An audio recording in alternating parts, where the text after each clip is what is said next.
Hello everyone, I am Sunil Sharma and today I have come with the 9 day of English spoken class. You know, today I will get you understand about the tense. कई बार क्या होता है कि हमने जैसे कुछ लोग कहते हैं कि इंग्लिश स्पोकन के लिए टेंस सीखने की कोई ज़रूरत नहीं है, यानी ग्रामर का इतना इफेक्ट नहीं होता है? बट मेरा मानना यह है कि ग्रामर के बिना शायद हम इंग्लिश ठीक से बोल भी नहीं पाएंगे, है ना?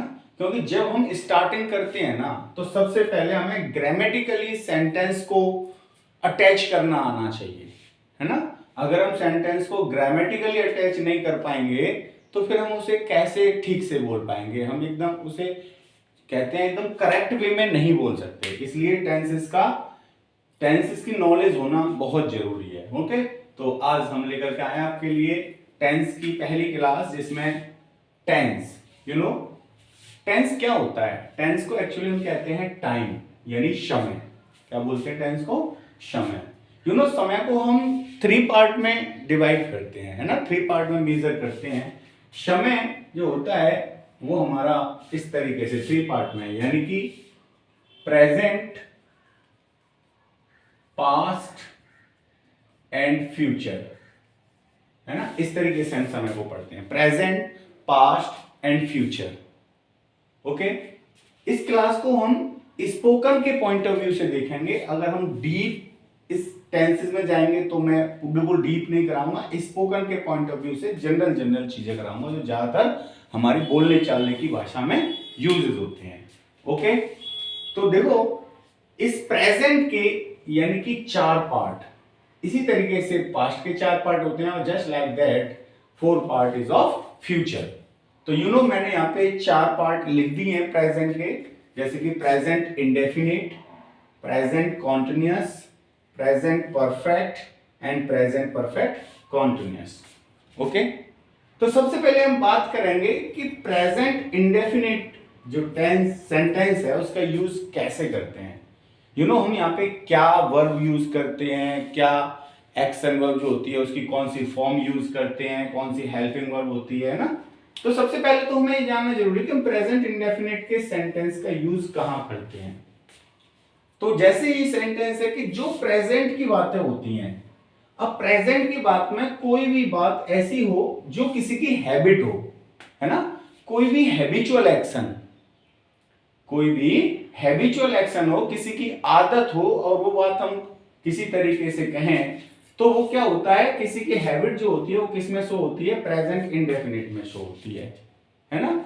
कस्टम होता है रिवाजें, यानी जो रीत रिवाजें हैं, है ना? जैसे हम कहें भारत में जनरली महिलाएं साड़ियां पहनती हैं, तो this is the custom of Indian culture, है ना? ये भारतीय संस्कृति की एक रिवाज है। रूटीन है any routine action which always happen in our life, in a daily life. कोई भी रूटीन एक्शन होता है, जैसे मैं सुबह जल्दी उठता हूं, है ना? मैं सुबह उठ करके घूमने जाता हूं, this is the routine action. Okay, general truth, जो जनरल सत्य बातें होती हैं जिनको हम कभी चेंज नहीं कर सकते, या हम कह सकते हैं उन्हें साइंटिफिकल ट्रुथ। जैसे सन पूरब से निकलता है, the sun rises in the east, है ना? वाटर 100 डिग्री पे बॉइल होता है, वाटर 0 डिग्री पे फ्रीज हो जाता है। तो ये क्या है? जनरल ट्रुथ है। तो ऐसी जो सेंटेंसेस होते हैं वो भी किस में बनते हैं? इंडेफिनिट में बनते हैं। अरेंज्ड फ्यूचर, है ना? कोई भी प्लान फ्यूचर होता है बिल्कुल अरेंज के, नियर फ्यूचर, या फिर भविष्य में, यानी 2 दिन 4 दिन जो नियर फ्यूचर होता है और पहले से ही हमारा अरेंज है। जैसे द एग्जामिनेशंस बिगिंस ऑन 30 अप्रैल, है ना? इस तरीके से, तो एग्जामिनेशन बिगिंस ऑन 30 अप्रैल, तो नियर एंड प्लान्ड फ्यूचर जिसकी हम बात करते हैं वहां पे हम प्रेजेंट इंडेफिनिट से शो करते हैं। True eight the time of speaking, है ना? जब कोई भी चीज सच हो और हम बोल रहे हैं, जैसे मैं कहूं कि मार्केट यानी कि पेट्रोल इस समय 90 रुपीज लीटर है ना? तो पेट्रोल प्राइस इज 90 पर लीटर, तो उस सेंटेंस को हम किस में बनाएंगे? प्रेजेंट इंडेफिनिट बनाएंगे, है ना। True eight the time of speaking, बोलते समय कोई भी चीज रियल होती है, सच होती है, तो वहां भी हम प्रेजेंट इंडेफिनिट का यूज करते हैं। ओके। कमेंट्री है, स्पोर्ट्स की जो कमेंट्री होती है, टीवी पे रेडियो पे हम कमेंट्री सुनते हैं ना, खेल कूदों की, जैसे चाहे क्रिकेट हो, कबड्डी हो, हॉकी हो, है ना, what ever the commentary spoken on the radio, TV, the commentary always spoken in the present indefinite sentence. Okay. तो दोबारा से मैं रिपीट करता हूं, हैबिट यानी आदत, जैसे मेरे दादाजी हुक्का पीते हैं, तो ये क्या है, उनकी आदत है, वो सुबह जल्दी उठते हैं, है ना, उनकी हैबिट है। तो कोई भी चीज जो आदत होती है उसको हम हैबिचुअल कोई भी एक्शन होता है। कस्टम यानी कि रिवाज, है ना। रूटीन एक्शन जो डेली का हमारा रूटीन होता है, सुबह उठने से लेकर रात के सोने तक का रूटीन एक्शन।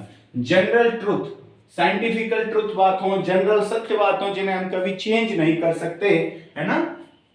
और अरेंज फ्यूचर, पहले से ही कोई प्लान फ्यूचर होता है, नियर फ्यूचर में हम कोई प्लान करके कोई काम करते हैं, तो वो भी सेंटेंस किसमें बनता है, प्रेजेंट इंडेफिनिट में।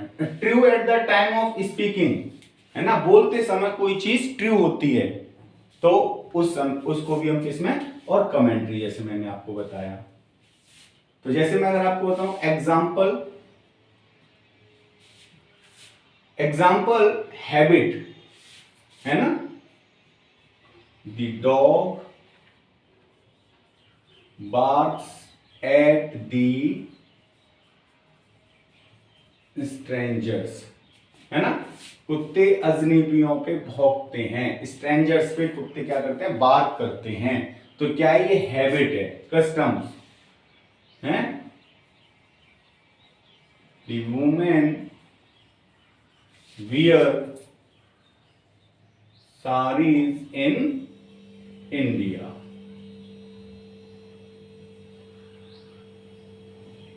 इस तरीके से, है ना। अब इसी तरीके से routine action, I get up early in the morning, the sun rises in the east, है ना। अरेंज फ्यूचर भी जैसे the examination begins at 25 of April, है ना, इतने बजे एग्जामिनेशन बिगिंस, एग्जामिनेशन स्टार्ट्स, है ना। इस तरीके से हम जो बनाएंगे वो भी प्रेजेंट इंडेफिनिट में। और true eight the time, the vegetable cost very high at the time, यानी इस समय सब्जियों की कीमत बहुत महंगी है, the vegetable cost very high, है ना। कमेंट्री में भी हम जनरली क्या, कमेंट्री जब हम बोलते हैं तो वो भी किस में होती है, प्रेजेंट इंडेफिनिट के सेंटेंसेस में होती है, जैसे, है ना, the bowler run toward the wicket and wicket ball balls the wicket, the batsman hits the ball. इस तरीके से जो भी कमेंट्री होती है वो किस में आएंगी, प्रेजेंट इंडेफिनिट में। अच्छा, अब यूज कैसे करते हैं हम प्रेजेंट इंडेफिनिट का, ये तो थे कहां पे यूज करते हैं प्रेजेंट इंडेफिनिट सेंटेंस का। अब कैसे करते हैं,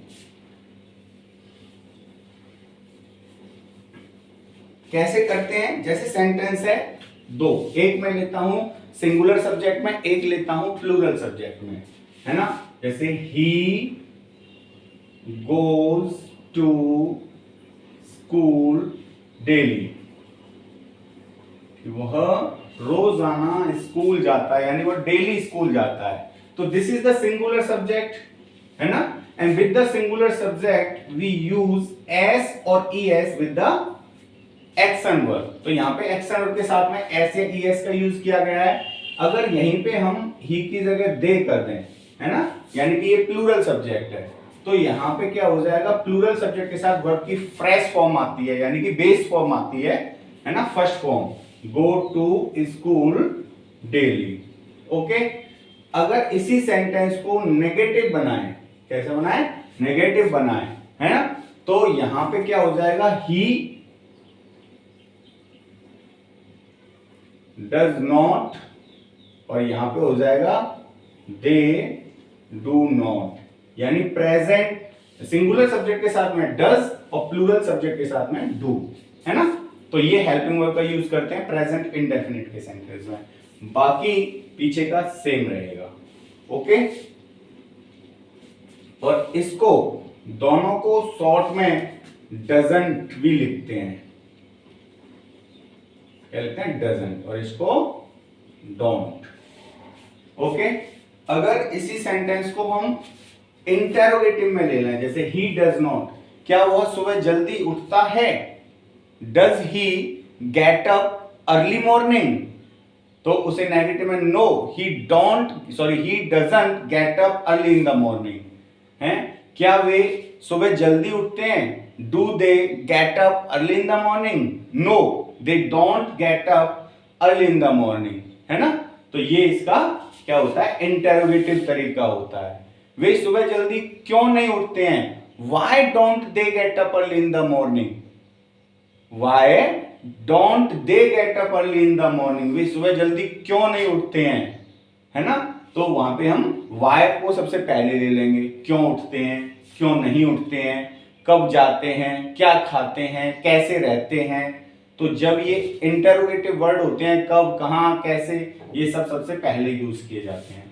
ओके, अगर मान लो ये इंटरोगेटिव जैसे बता रहा हूं, तो क्या डज पहले आ जाएगा, है, या पूरे इसको शॉर्ट में लिख दो ऐसे करके, doesn't he go to school daily, यानी क्या वह रोजाना स्कूल जाता है, या क्या वह रोजाना स्कूल नहीं जाता है, इस तरीके से हम।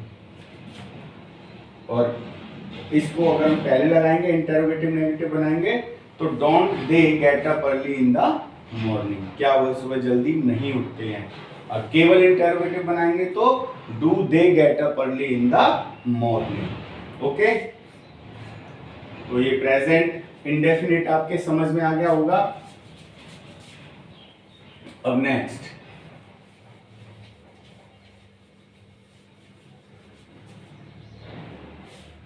अब देखेंगे प्रेजेंट कंटिन्यूअस। प्रेजेंट कंटिन्यूअस का यूज हम कहां करते हैं? प्रेजेंट कंटिन्यूअस का यूज हम कहां करते हैं कि जब भी कोई भी एक्शन हम बात कर रहे हैं और वो एक्शन हमारे सामने हो रहा है, and the action is going on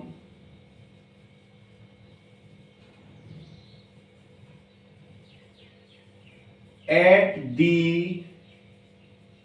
time of speaking, है, कोई भी एक्शन बोलते समय चल रहा है, the action is going on at the time of speaking, है ना। जैसे हम कोई बात कर रहे हैं और हमारे सामने वो एक्शन हो रहा है, तो उस सेंटेंस को हम किस में बनाते हैं? प्रेजेंट कंटिन्यूअस में बनाते हैं, है ना। किस में बनाएंगे? प्रेजेंट कंटिन्यूअस में। और कई बार ऐसा होता है कि action is going on, action is going on but not necessary at the time of speaking, not necessary at the time of speaking, कि एक्शन तो हो रहा है बट ये जरूरी नहीं है कि वो बोलते समय हो ही रहा है ना। कैसे? जैसे इन दिनों मेरे फादर एक किताब लिख रहे हैं, है ना।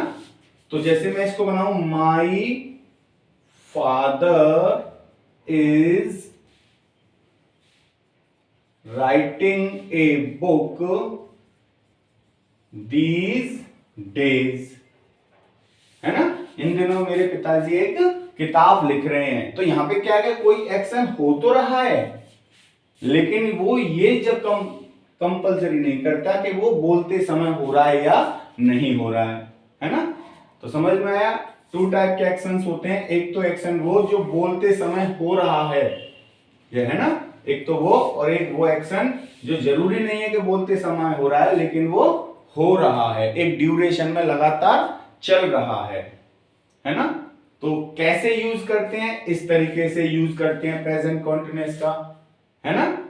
और क्या इसमें हम यूज जनरली करते हैं? इज, आर, एम, और इसमें एक्शन वर्ब के साथ हमेशा आईएनजी का यूज किया जाता है, एक्शन वर्ब के साथ आईएनजी का यूज किया जाता है।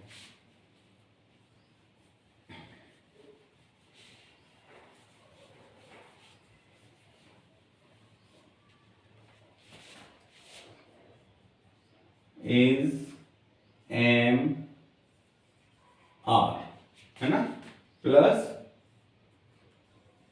एक्शन वर्ब के साथ आईएनजी, यानी मेन वर्ब में आईएनजी। कंटिन्यूअस में एक्शन हो रहा है लगातार, मैं खाना खा रहा हूं, मैं चाय पी रहा हूं, मैं बुक पढ़ रहा हूं, है ना, मैं खेल रहा हूं। Like this type of sentence we make in present continuous. Okay, तो इज का यूज करते हैं हम सिंगुलर सब्जेक्ट के लिए। किसके लिए? सिंगुलर के लिए, यानी कि जब वन होता है एक के लिए, और एक से अधिक के लिए हम यूज करते हैं आर, है ना। वन के लिए इज, और मोर देन वन के लिए आर, और आई का यूज किया जाता है, यानी एम का यूज किया जाता है आई के साथ में। किसके साथ में? आई के साथ में। इज सिंगुलर सब्जेक्ट के साथ, आर प्लूरल सब्जेक्ट के साथ, और एम आई के साथ में। क्लियर? सेंटेंस कैसे बनाते हैं?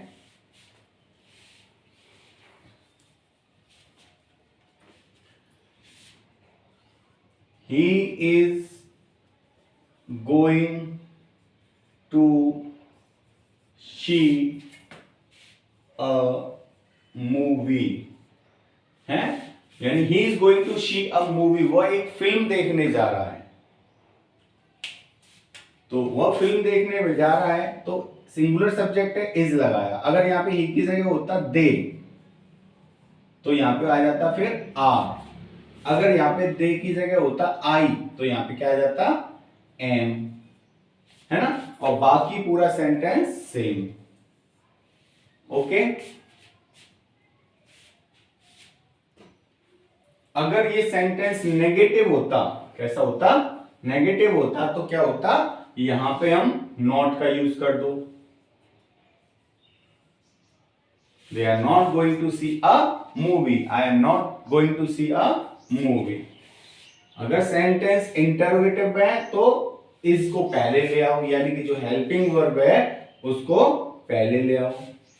Is he going to see a movie? क्या वो मूवी देखने जा रहा है? Yes, he is going to see a movie.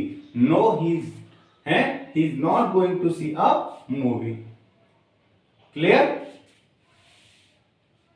और वो अगर इंटरोगेटिव में बनाए, इंटरोगेटिव वर्ड्स के साथ में है, वो मूवी देखने क्यों जा रहा है? Why is he going to see a movie? तो why, when, where इससे स्टार्ट करेंगे तो ये वर्ड पहले यूज हो जाते हैं। तो समझ आया ना? एक तो हम कहाँ इनका यूज करते हैं प्रेजेंट कंटीन्यूअस का? प्रेजेंट कंटीन्यूअस का यूज करते हैं जब भी कोई एक्शन बोलते समय हो रहा है ना। Action is going on at the time of speaking, and this is not necessary the action is going on at the time of speaking, but action is going on है within a duration, कि एक duration में action हो रहा है, but ये necessary नहीं है कि वो action at the time of speaking हो ही रहा है। जैसे मैंने बताया आपको कि he is doing this, कि वो ये काम कर रहा है। my mother is cooking food in the kitchen, मेरी माँ खाना बना रहे हैं किचन में, है ना। अब मैं कहूं my father is writing a novel these days, या my father is writing a novel now, अब लिख रहे हैं, तो वो एक्शन किस में हो रहा है? वो एक्शन मतलब प्रेजेंट में हो नहीं रहा, बट वो एक्शन लगातार कंटिन्यू है ना। और एक जब नियर फ्यूचर में कोई काम होने वाला हो, है, जैसे पहले से कोई प्लान फ्यूचर है और वो काम होने वाला है, जैसे मैं कहूं मैं नेक्स्ट संडे अमेरिका जा रहा हूं, मैं नेक्स्ट संडे अमेरिका जा रहा हूं, तो ये जो प्लान फ्यूचर होते हैं पहले से, इनको भी हम किसमें? प्रेजेंट कंटिन्यूअस में बनाते हैं। मैं मंडे को एक गाड़ी खरीद रहा हूं, तो I am buying A car on Monday, मैं मंडे को एक कार खरीद रहा हूं। समझ में आया? तो ये भी सेंटेंस किस में हो गया? फ्यूचर में हो गया, बट बना किस में रहे हम? प्रेजेंट कंटिन्यूअस में। तो प्रेजेंट कंटिन्यूअस का यूज कहां करते हैं? when the action is going on at the time of speaking, and next it is not necessary when the action is going on at the time of speaking, but action is going on, है, action चल रहा है, but ये जरूरी नहीं है कि वो केवल वहीं पे हो। और when the action is going on in the in the near future है, which is planned already, कि जो पहले से ही प्लान किया गया है और नियर फ्यूचर में कोई एक्शन होने वाला है, तो वहां पे हम क्या यूज करेंगे, ये प्रेजेंट कंटिन्यूअस यूज करेंगे। Clear? Present perfect, present perfect का यूज हम कहां करते हैं? When the action just has been completed,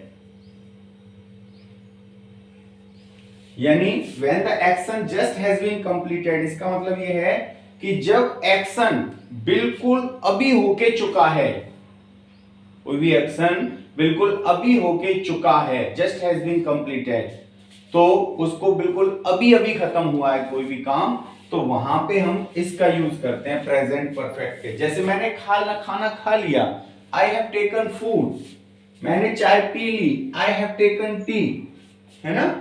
तो इस तरीके से इसमें हम यूज क्या करते हैं, हैज, हैव और प्लस वर्ब की थर्ड फॉर्म है। This is the identification of present perfect, you know, this is the identification of present perfect tense, and present perfect tense is used when the action has been completed just now, बिल्कुल अभी कोई action होके चुका है, उसे हम बोलते हैं प्रेजेंट परफेक्ट, है ना? अब इसको हम कैसे बनाते हैं? जैसे मैंने अपना खाना खा लिया, तो I have taken my food, मैंने अपना खाना खा लिया है, खा लिया है यानी अभी खा के चुका हूं मैं अपना खाना। तो यहां पे जनरली सिंगुलर सब्जेक्ट के साथ तो हैज आता है और प्लूरल सब्जेक्ट के साथ क्या आता है, हैव आता है ना? सिंगुलर सब्जेक्ट के साथ हैज आता है और प्लूरल सब्जेक्ट के साथ हैव आता है। जैसे आई, ही, शी, इनके ही, सी, इट, इसके साथ आएगा हैज, और आई, यू, वी, दे, इसके साथ आता है ना? आई होता सिंगुलर है बट इसके साथ हम हैव यूज करते हैं। क्लियर? और बाकी Ram, Shyam, Mohan, this kind of जो वर्ड होते हैं जो सिंगुलर शो करते हैं उनके साथ तो हैज आता ही है। I have taken my food, उसने खाना खा लिया, he has taken his food, है, he has taken his food. तो अब इसको हम नेगेटिव बनाएंगे, he has not, I have not taken my food, है ना? Taken his food. तो अगर इसको बनाएंगे तो I have not taken my food, he has not taken my food. अब इसको अगर हम हैज और नॉट को कंबाइन करके बोलेंगे तो हैजंट, क्या बोलेंगे? Hasn't, he hasn't taken his food and I haven't taken my food. समझ में आया? इस तरीके से। और इसको अगर हम इंटरोगेटिव में have I taken my food है, यहां पे आ जाएगा have I taken my food और has he taken his food. अगर इसको इंटेरोगेटिव नेगेटिव में हम बना के बोलेंगे तो कैसे बोलेंगे? Haven't I taken my food और hasn't I taken his food. समझ आ रहा है? यानी कि haven't I taken my food and hasn't he taken his food. तो जब भी कोई एक्शन जस्ट होके चुका होता है, जैसे उसने अपना खाना खा लिया है, वह अपना काम कर चुका है, वह जा चुका है, वह सो चुका है, वह थक चुका है, तो this kind of sentence we use present perfect, है ना? In this kind of sentence for to show the present perfect we have to use has and have with the third form of action verb. Okay, and now come to the last point of this class.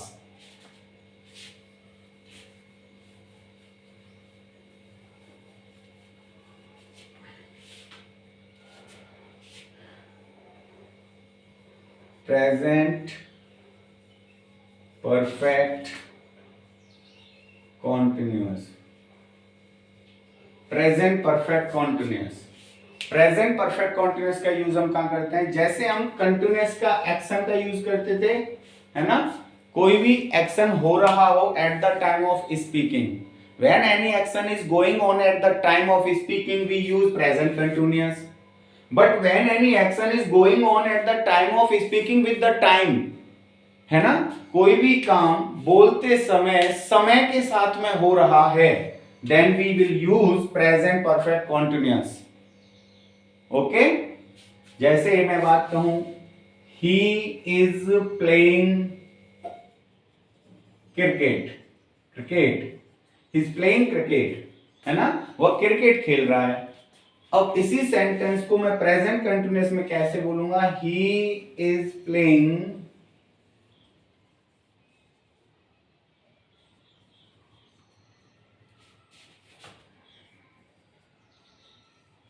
Cricket since morning, वह सुबह से cricket खेल रहा है। तो when any action is going on, action हो रहा है बट विद द टाइम, लेकिन किसके साथ? समय के साथ में।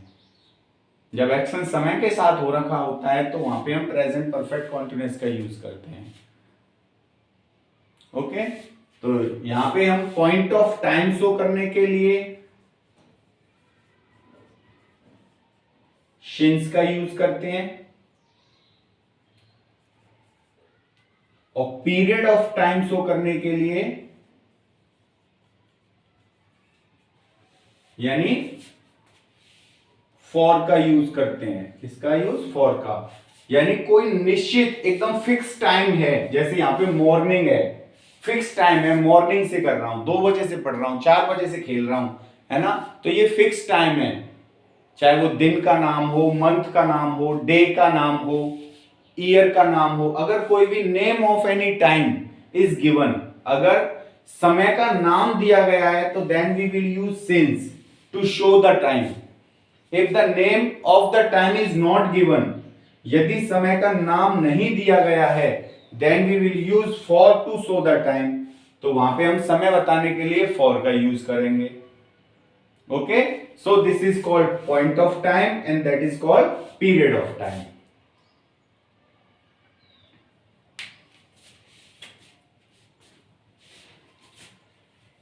तो इनको भी नेगेटिव और इंटरोगेटिव बनाते हैं बिल्कुल सेम तरीके से। जैसे ये he is playing cricket since morning, इसको नेगेटिव बनाएंगे तो he is not playing cricket since morning, और केवल इंटरोगेटिव बनाएंगे तो इज ही,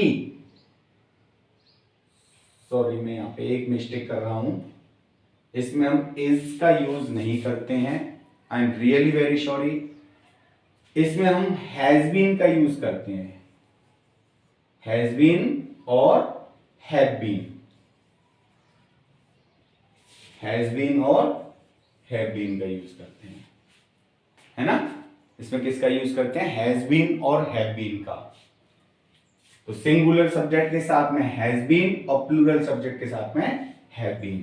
तो यहां पे जैसे he has been playing cricket since morning and I have been playing cricket since morning, है ना, यहां पे हम हैज, हैव प्लस बीन और प्लस वर्ब के साथ आईएनजी, इसका यूज करते हैं। बनाने का तरीका सेम यही होता है सबका, जैसे बनाते हैं सबकी सीक्वेंस जो होती है सेंटेंस बनाने का सेम। सबसे पहले सब्जेक्ट, उसके बाद verb and then object.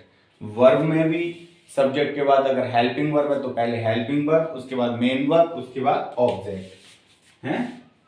I have been playing cricket since morning, और इसको I have not playing cricket since morning, I haven't भी, हैव नॉट को haven't been playing cricket since morning. Have I been, इसको अगर हम किसको बनाएंगे interrogative में,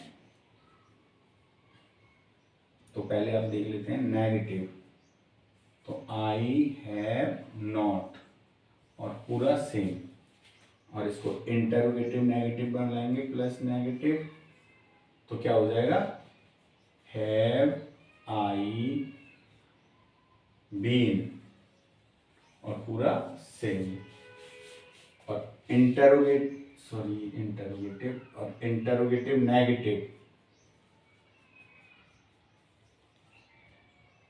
तो यहां पे हैवंट आई बीन और पूरा सेम, है ना। इस तरीके से हम इसको बनाते हैं। ओके, तो ये आपकी आज क्लास जिसमें मैंने आपको प्रेजेंट टेंस समझाया। कल मैं आपकी क्लास नेक्स्ट क्लास लेके आऊंगा जिसको मैं बनाऊंगा पास्ट पे, उस पे पास्ट पे बनाऊंगा। Okay, so thanks to everyone and wish you all the best.